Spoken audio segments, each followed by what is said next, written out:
ایک مرتبہ Hulagu Khan کی بیٹی اپنے چند فوجیوں کو ساتھ لے کر شہر بغداد میں سیر کرنے کے ارادے سے حاضر آتی ہے۔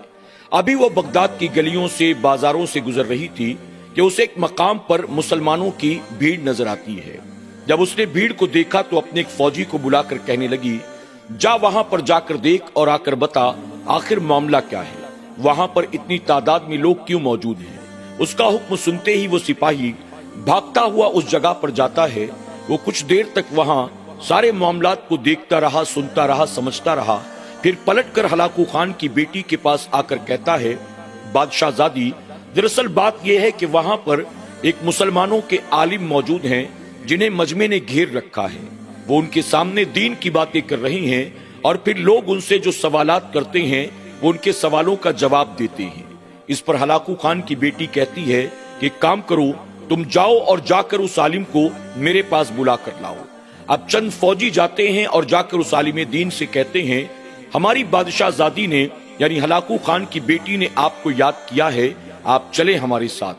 حالانکہ وہ عالم دین لوگوں کے درمیان بیٹھے دین کی باتیں کر رہے تھے، وہ نہیں چاہتے تھے کہ وہ اس مجمع کو چھوڑ کر یہاں سے جائیں، اور نہ ہی لوگ چاہتے تھے کہ محفل کو برخاست کیا جائے، لیکن پھر بھی وہ جانتے تھے ہلاکو خان کی بیٹی ہے، اگر ہم نے انکار کیا تو مسلمانوں پر ظلم کیا جائے گا۔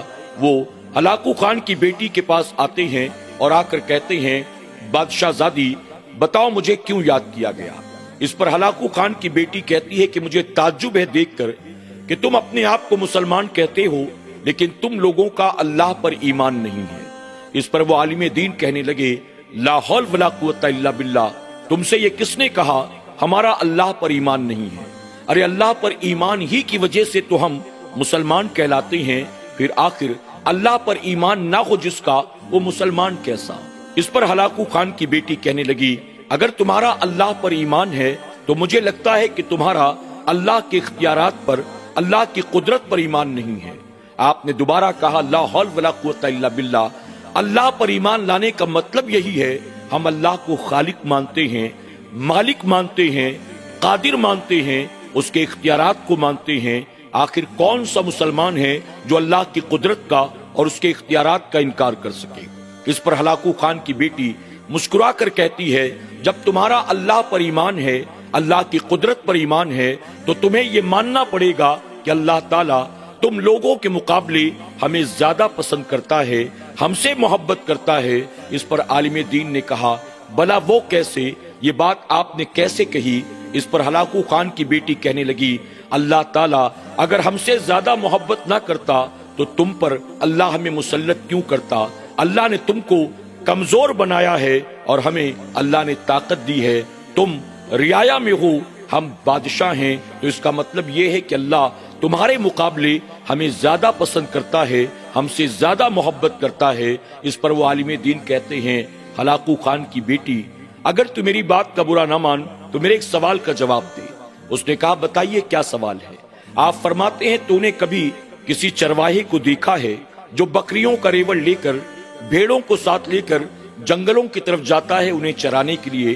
عالم دین کی اس بات کو سن کر شہزادی جواب دیتی ہے، ہاں میں نے بہت سے چرواہے دیکھے ہیں، وہ چرواہے اپنی بکریوں اور بھیڑوں کی ریوڑ کو لے کر جنگلوں کی طرف چرانے کے لیے جاتے ہیں۔ اس پر عالم دین نے کہا، پھر تو نے یہ بھی دیکھا ہوگا جب چرواہے بکریاں اور بھیڑوں کو چرانے کے لیے جنگلوں کی طرف جاتے ہیں تو ان کے ساتھ دو چار کتے بھی ہوتے ہیں۔ شہزادی کہنے لگی، ہاں میں نے یہ بھی دیکھا ہے، ان کے ساتھ کتے بھی ہوتے ہیں، آپ آخر کہنا کیا چاہتے ہیں؟ اس پر وہ عالم دین کہتے ہیں، شہزادی کیا تو جانتی ہے جب چرواہے اپنی بکریوں اور بھیڑوں کو چرانے کے لیے جنگلوں کی طرف جاتے ہیں تو آخر ساتھ کتے لے جانے کی وجہ کیا ہے؟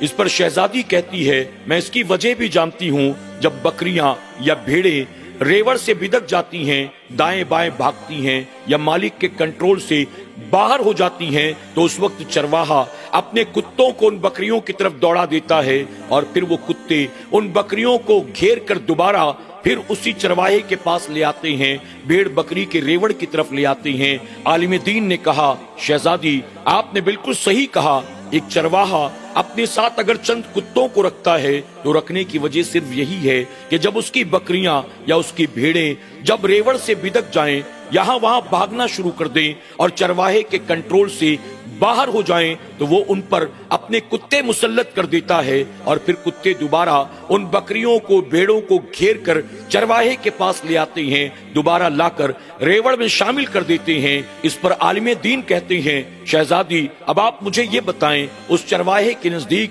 بھیڑ بکریوں کی اہمیت زیادہ ہے یا ان کتوں کی اہمیت زیادہ ہے؟ اس پر شہزادی کہتی ہے اگرچہ وہ کتے اس چرواہے کے ہیں، بہت کام کے ہیں، لیکن اس کے باوجود چرواہے کے نزدیک کتوں سے کئی گنا زیادہ اہم بکریاں ہیں، بھیڑیں ہیں۔ اس پر وہ عالم دین کہتے ہیں شہزادی آپ نے بالکل صحیح سمجھا، بس اسی طرح سے اللہ تبارک و تعالیٰ کے نزدیک آپ لوگوں کی حیثیت سوائے ان کتوں سے زیادہ کچھ بھی نہیں ہے۔ جب اللہ کے بندے اللہ کی نافرمانی کرتے ہیں، بغاوت کرتے ہیں، اللہ کے حکم کو نہیں مانتے ہیں، بدکتے ہیں، اپنی مرضی کے مطابق یہاں وہاں بھاگنا شروع کر دیتے ہیں، تو اللہ تعالیٰ تم جیسے کتوں کو ہم پر مسلط کر دیتا ہے تاکہ انہیں گھیر گھار کے دوبارہ اللہ کی بارگاہ میں لایا جائے، اللہ کی بارگاہ میں رجوع کیا جائے، اپنے رب کی بارگاہ میں توبہ کر لی جائے۔ جب تک ہم پلٹ کر واپس نہیں آ جاتے ہیں تب تک کتوں کی اہمیت ہے، اس کے بعد کتوں کی اہمیت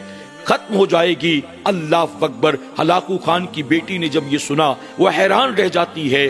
ناظرین اکرام واقعی عالم دین نے جو کہا وہ بالکل صحیح ہے۔ آپ موجودہ دور میں بھی دیکھیں تو معاملات یہی ہیں، جب مسلمان اللہ کی نافرمانی کرتا ہے، اللہ کے حکم کو نہیں مانتا ہے، اپنے نبی کے حکموں سے بغاوت کرتا ہے، تو اللہ تعالیٰ ایسی صورت میں ان پر ظالم حکمراں مسلط کر دیتا ہے۔ اور جب ظالم حکمراں ظلم کرتے ہیں تو بندے پھر پلٹ کر رب کی بارگاہ میں رجوع کرتے ہیں، توبہ کرتے ہیں، اپنے رب کو منانے کی کوشش کرتے ہیں۔ جب مصیبتیں آتی ہیں تو سجدے میں سر جھکا دیتے ہیں، دعا کے لیے ہاتھ اٹھا لیتے ہیں۔ اللہ ہمیں اور آپ کو اپنے رب کی اطاعت و فرما برداری میں اپنی زندگی کو گزارنے کی توفیق عطا فرمائے اور اپنے آپ کو ہر طرح کے گناہوں اور برائیوں سے بچانے کی توفیق عطا کرے۔ آمین یا رب العالمین۔